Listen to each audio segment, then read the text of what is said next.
Из всех культур Евразии самой грандиозной, космической по духу и планетарной по ареалу распространения является культура и цивилизация кочевников-скифов, сарматов и алан.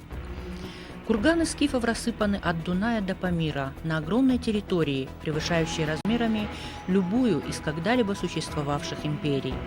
Влияние скифов обнаруживается в доисторической Азии и средневековой Европе, на Кавказе, в Иране, Индии и даже Японии, куда докатились мощные волны героического духа. Что же двигало ими? Какая сила заставляла идти скифов и алан по горам и равнинам, по целым континентам, и не века, а тысячелетия? Видимо, ими двигала особая сакральная сила, та космическая реальность, которую Гумилев называл пассионарной. Их миссия была нести в сознание народов и племен идеи мужества, чести, отваги, рыцарства, высокого достоинства и братства. Для выполнения этой миссии они были одарены сокровенными знаниями. Они владели тайной металлов, особым искусством ведения войны. Их носила по свету особая порода коней, и им были известны тайные знания о законах мироздания. Ареал расселения легендарных кочевых народов огромен, и весьма многочисленны имена, которыми называли их разные народы.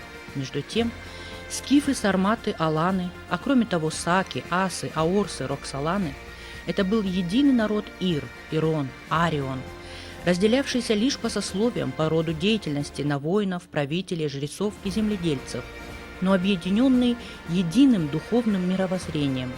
Ярким примером этого служит издревле заселенный этим удивительным народом полуостров Крым.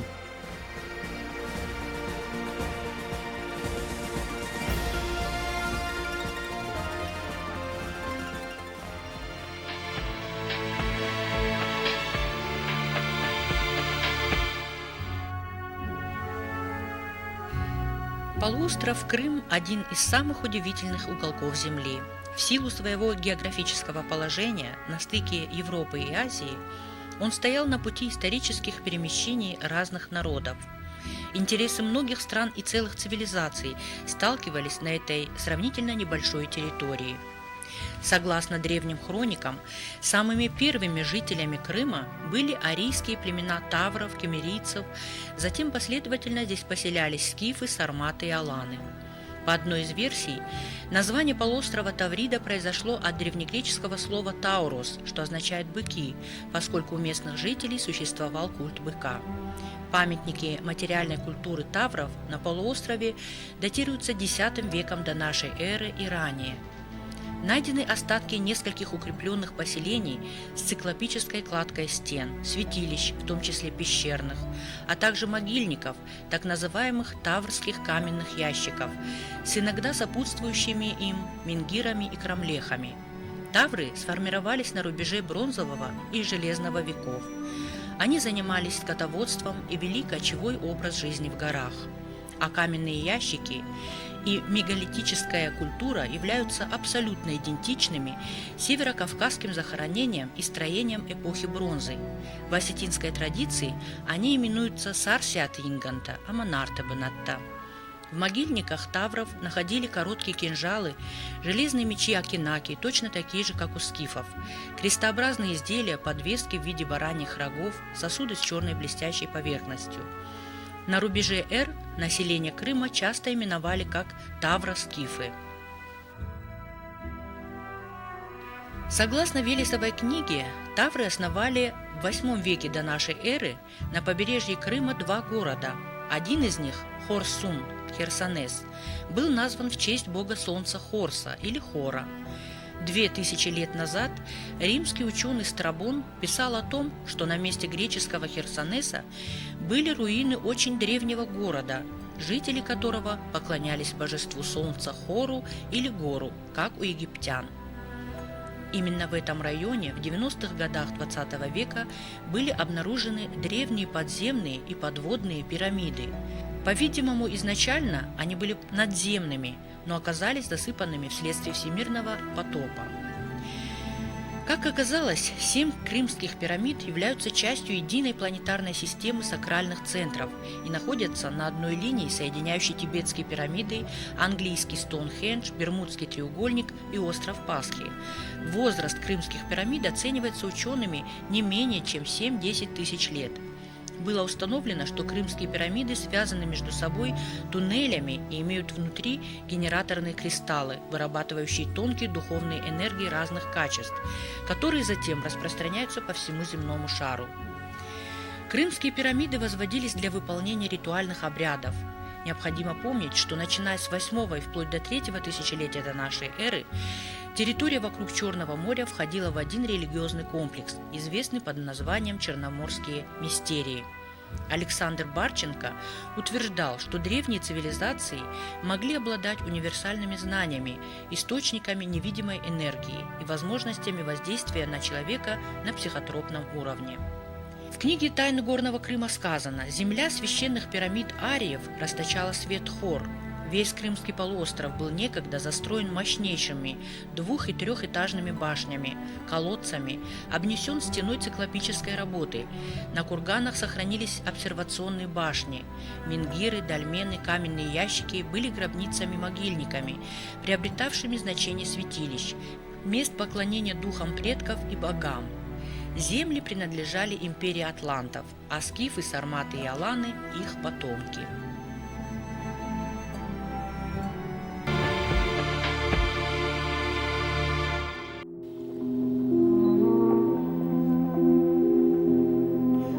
Ученые полагают, что не существует этнонима кемерийцы. Это общее название подвижного отряда скифов, населявших Северное Причерноморье и равнинную часть Таврики в IX-VII веках до нашей эры. А язык тавров и кемерийцев называют скифским или аланским. По одним сведениям, скифы пришли в Крым в конце VIII – начале VII века до нашей эры. По другим, они поселились здесь много раньше и могут считаться местным населением. В настоящее время в Крыму известно около 80 скифских городищ. Известны 4 скифских города. Крупнейший из них – Неаполь-Скифский, площадь около 20 гектаров, находящийся близ Симферополя. До появления скифов на этом плато жили тавры. Неаполь был открыт в 1827 году, а в 60-х годах XX века раскопки прекратили и городище решили законсервировать. К сожалению, сегодня разнообразный, исключительно ценный материал, который дали раскопки Неаполя Скифского, мы не имеем возможности увидеть. Золото хранится в фондах музеев. На территории бывшей столицы Великой Скифии сегодня реставрирована лишь единственная крепость, а все, что было обнаружено вокруг нее – дома, святилища, хозяйственные постройки – существуют лишь в описаниях археологов. Цивилизация скифов оставила после себя множественные таинственные курганы и великолепные изделия из золота. Приверженность скифов к золоту являлась их удивительной особенностью. Ни до, ни после скифов ни одна другая культура древности не могла в этом отношении соперничать со Скифией. Золото считалось у них символом богатства, олицетворяло огонь, солнце, царскую власть и, что самое главное, вечную жизнь. Аланы пришли в Крым с Северного Кавказа во II веке нашей эры, и на протяжении, вплоть до позднего Средневековья, до 15 века, аланы проживали здесь у нас в Крыму и оставили значительный след. В 212 году нашей эры, доподлинно известно из письменных источников, это церковные летописи, аланами была основана крепость Судак. Пожалуй, это наиболее древний по дате первого письменного упоминания населенный пункт у нас на южном берегу Крыма. Я подчеркиваю, на южном берегу Крыма, за исключением Херсонеса и Пантикопея. 212 год нашей эры, и, как свидетельствует эта церковная летопись, Судак был основан как крепость. То есть можно сказать, что аланы положили начало фортификационному строительству у нас на южном берегу Крыма. В период позднего Средневековья у нас на территории юго-западной части Крыма существовала целая Аланская область, феодальное княжество, которое сейчас в научной литературе, в научных кругах известно под названием Малая Алания или же Крымская Алания. Главной крепостью Крымской Алании был Кыркор или Чуфут-Кале. История его восходит к седым векам. В древние времена здесь жили тавры, затем аланы-асы. В V-IV веках они возвели это удивительное укрепление. Одно из самых ранних его описаний принадлежит арабскому географу Абульфеде, побывавшему здесь в 1321 году. Кыркор находится в стране асов, аланов. Его имя значит по-турецки 40 крепостей. Это сильно укрепленный замок, основанный на неприступной горе. Наверху горы есть площадь, где жители страны в минуты опасности находят убежище. Все здесь дышит древностью. Время притаилось в каждом камне, в каждом черепке, лежащем на обочине старых улиц. Узоры стен шепчут нам свои уже позабытые тайны. О том, что здесь кипела жизнь, напоминают многочисленные строения и сооружения. Таинственным полумраком манят пещерные комплексы, вырубленные в теле скалы. Несколько лет назад в крепости был обнаружен колодец глубиной 150 метров, назначение которого остается загадкой для ученых. Но тем величественнее выглядят образы древних строителей пирамид и подобных шахт, созданных в скалах. После алан в городе поселились татары, затем евреи-караимы.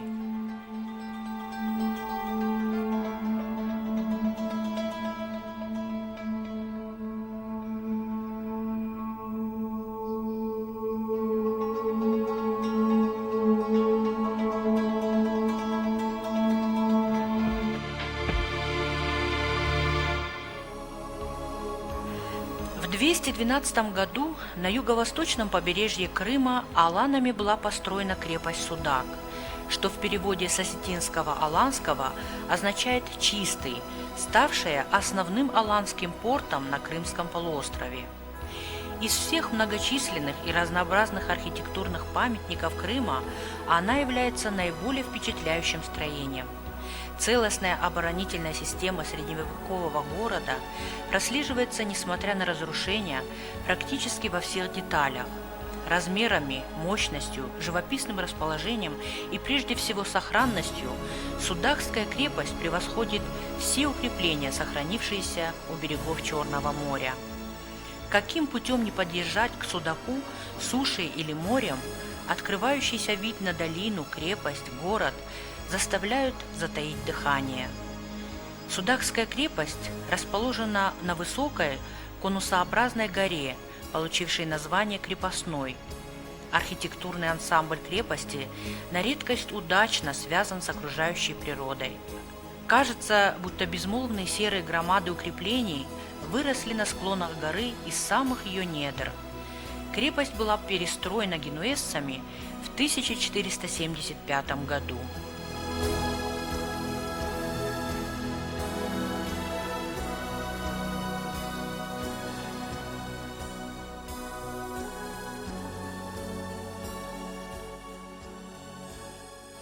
Аланское княжество существовало по соседству с Готским княжеством, с центром на горе Мангуб. А после того, как в юго-западную часть Крыма пришли монголо-татары, это произошло примерно на рубеже 14-15 веков, аланы переселились вот из Киркора на Мангуб, где вместе с готами, с потомками тавров, скифов, греков, армян, они и составляли население княжества Феодора. Это средневековое христианское княжество, которое существовало у нас здесь в Крыму. Аланы не ограничивались пребыванием только либо на Киркоре, на Мангупе. Также следы алан обнаружены и в пещерном городе Эски-Кермен, на Тепе-Кермене, Кис-Кермене, Бакла. Это наши крымские пещерные города. Много тайн и загадок хранит Балаклава. первая из которых ее возраст. Город недавно отметил свой 2500-летний юбилей, но ряд ученых полагает, что первое поселение возникло на берегах удивительной бухты 30 веков назад. Какие только народы не селились на берегах Балаклавской бухты.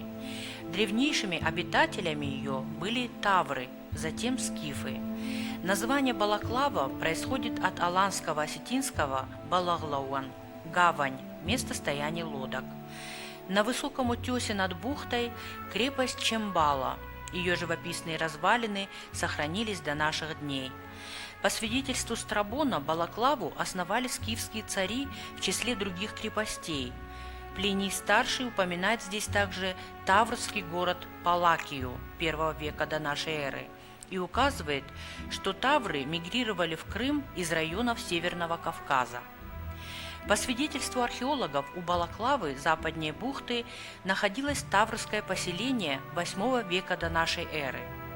На вершине утеса, прикрывающего вход в Балаклавскую бухту, когда-то существовали более ранние крепостные постройки, а в средние века, основываясь на строительной традиции предшественников, итальянцы возвели укрепленный замок Чембала или Симбалон.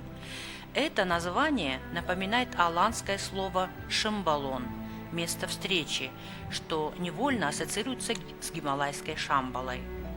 Поскольку одно из преданий гласит о существовании здесь некоего портала времени и пространства, местные жители рассказывают о старцах в белых одеяниях с венцами на голове, которые попросту парят в воздухе над камнями. Из-за паранормальных явлений существует и название «Крымская Шамбала». Построенная на самой вершине скалы крепость Чембало, Шамбалон, словно переносит человека в другое измерение, которое обволакивает атмосферой густого, плотно спрессованного культурными слоями воздуха, звучащего и вибрирующего. И в этом многовековом сгустке времен слышны голоса людей прошлого, шумы ветров, морские шторма, грохот орудий, тяжелое дыхание земли и гор, израненных битвами и взывающих к миру.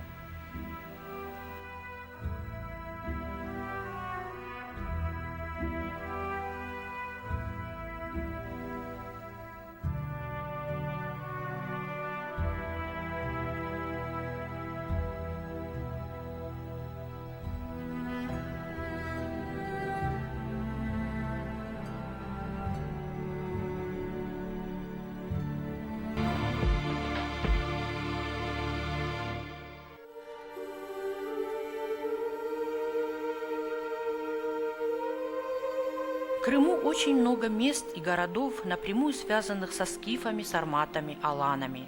Самые известные из них – Ардабда, Саки, Судак, Алония, Неаполь-Скифский, Алушта, Мангуб, Инкерман и многие другие. Собственно, все древние строения так или иначе восходят к именам первых поселенцев, а ими были тавры, затем скифы, сарматы и аланы. Свидетельством многовековой жизни алан в горах Тавриды являются и могильники. Мы находимся в урочище Алония близ Ялты. Что из себя представляет этот могильник? Он относится к алано-готской культуре, датируется IV-VIII веками нашей эры. Было найдено более 80 предметов экспедиции, среди них больше 60 из драгметаллов. Все эти вещи хранятся в Ялтинском историко-литературном музее и выставлены в Золотой кладовой музея.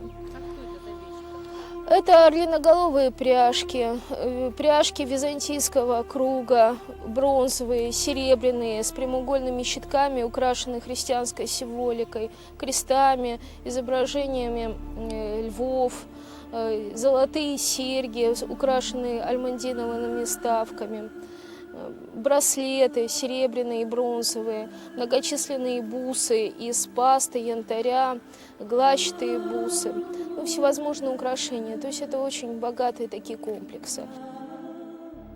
Этот древний аланский некрополь сегодня, к сожалению, никем не охраняется, и поэтому, наряду со всего лишь десятками исследованных могил, в Валлонии наблюдаются сотни грабительских шурфов, навсегда лишающих нас возможности увидеть найденные черными копателями бесценные творения аланских мастеров.